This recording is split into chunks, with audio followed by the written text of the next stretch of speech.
Soal yang pertama, apa yang dimaksud dengan ilmu pengetahuan sosial dan mengapa ilmu pengetahuan sosial itu penting dalam kurikulum sekolah dasar?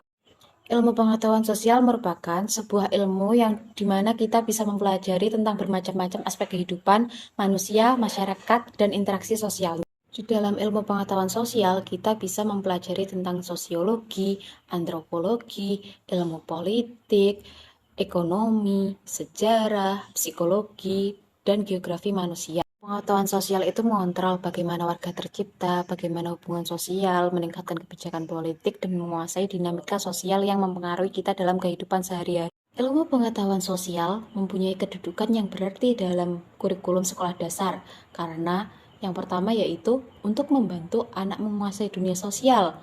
IPS menolong siswa menguasai dunia sosial di sekitar mereka, termasuk warga, budaya, serta interaksi antar manusia.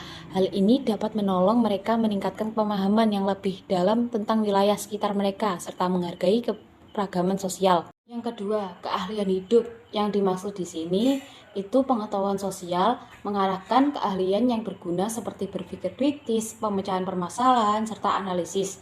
Di sini siswa belajar untuk mengumpulkan data, mengevaluasi alasan, dan argumen serta membuat keputusan bersumber pada informasi. Yang ketiga, sebagai kewarganegaraan yang bertanggung jawab, ilmu pengetahuan sosial memberikan landasan untuk menguasai sistem pemerintahan hukum serta hak asasi manusia. Hal ini terjadi agar peserta didik menjadi masyarakat negeri yang bertanggung jawab serta dapat berpartisipasi dalam proses demokratis. Yang keempat, dalam konteks sejarah, ilmu pengetahuan sosial kerap memadukan elemen-elemen dari bermacam disiplin ilmu sosial, semacam sejarah geografi, ekonomi, serta ilmu politik. Hal ini dapat menolong siswa membuat ikatan antara bermacam-macam aspek kehidupan sosial.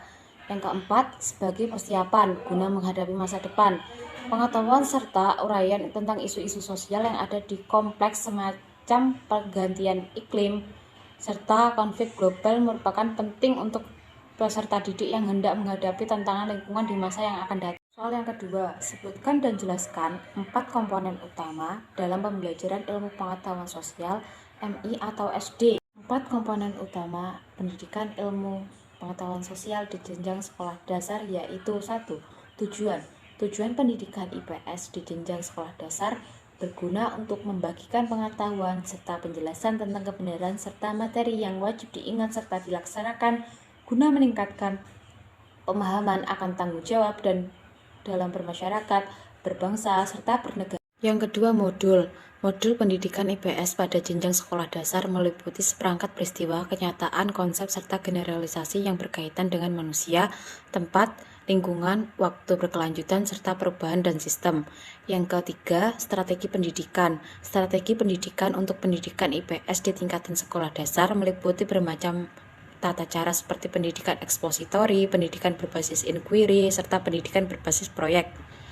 Yang keempat, asesmen. Asesmen pendidikan IPS di tingkat sekolah dasar ialah komponen berguna dalam kurikulum. Perihal ini dibutuhkan untuk memperhitungkan keefektifan proses pendidikan serta untuk memastikan apakah tujuan pendidikan itu sudah tercapai. Soal yang ketiga, mengapa guru harus mengajarkan tentang kebudayaan dan keanekaragaman sosial dalam pembelajaran IPS, MI, atau SD? Sebab dalam kurikulum Merdeka terdapat capaian pembelajaran. Pada capaian pembelajaran ini, di dalamnya mengandung penanaman karakter pada siswa, penanaman karakter cinta tanah air.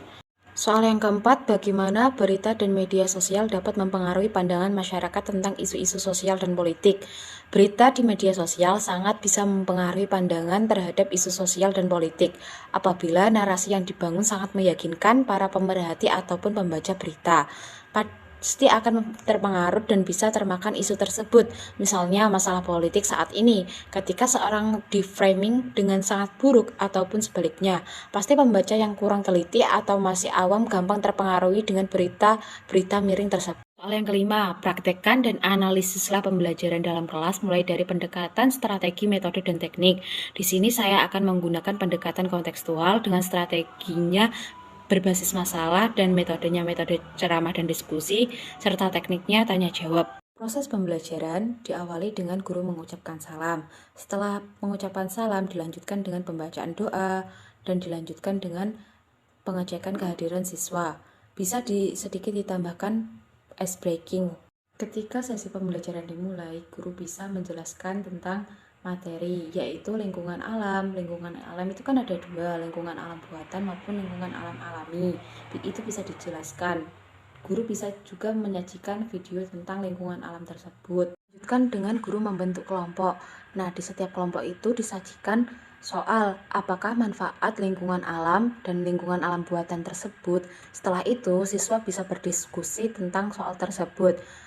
Setelah selesai berdiskusi, siswa bisa mempresentasikan apa manfaat lingkungan alam tersebut di depan. Setelah itu, siswa diharapkan paham akan manfaat lingkungan alam dan lingkungan alam buatan.